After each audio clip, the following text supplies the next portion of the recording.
हमने ये कर दिया, किस बात का थैंक के थ्रू करोड़ों रुपया खर्च करके बताती है। और यही नहीं, एक और चीज, आप जनता के हित के लिए, जनता की सेवा करने के लिए वहां पे बैठे हुए, तो अच्छा काम बुरा काम तो प्लीज आप करिए मत। ये लोग कहते हैं थैंक यू बोलो, हमने ये कर दिया, किस बात का थैंक यू? अपनी पॉकेट से लगा करके काम किए हो क्या? कहते हैं सड़क बनवा दिया, बोलो थैंक यू। क्यों थैंक यू बोले? अपनी पॉकेट से लगा करके सड़क बनवा दिए हो, हम थैंक यू क्यों बोले? और हमने आपको चुन करके भेजा है कि आप हमारी सेवा के लिए हो, हमारे कल्याण के लिए, हम थैंक यू क्यों बोले? एहसान किया हो तो थैंक यू बोल दें। हमने आपको चुन करके भेजा। अच्छा, अखिलेश जी चुनकर आ गए, उनको भी थैंक यू नहीं बोलेंगे? आप सरकार में आ गए, कोई भी गवर्नमेंट जो अभी सत्ता में रहेगी, अखिलेश हो चाहे योगी जी हो चाहे कोई भी हो, आपको मैंने चुना है एहसान करने के लिए नहीं चुना है ना।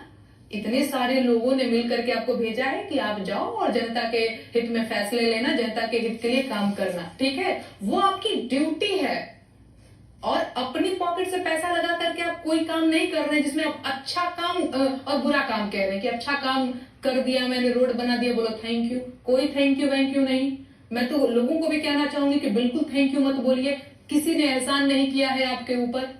हाँ, अपने पिताजी के पॉकेट से लगा करके कोई कर दे आपके लिए तो बोल दो थैंक यू सो मच। पहले तो ऐसे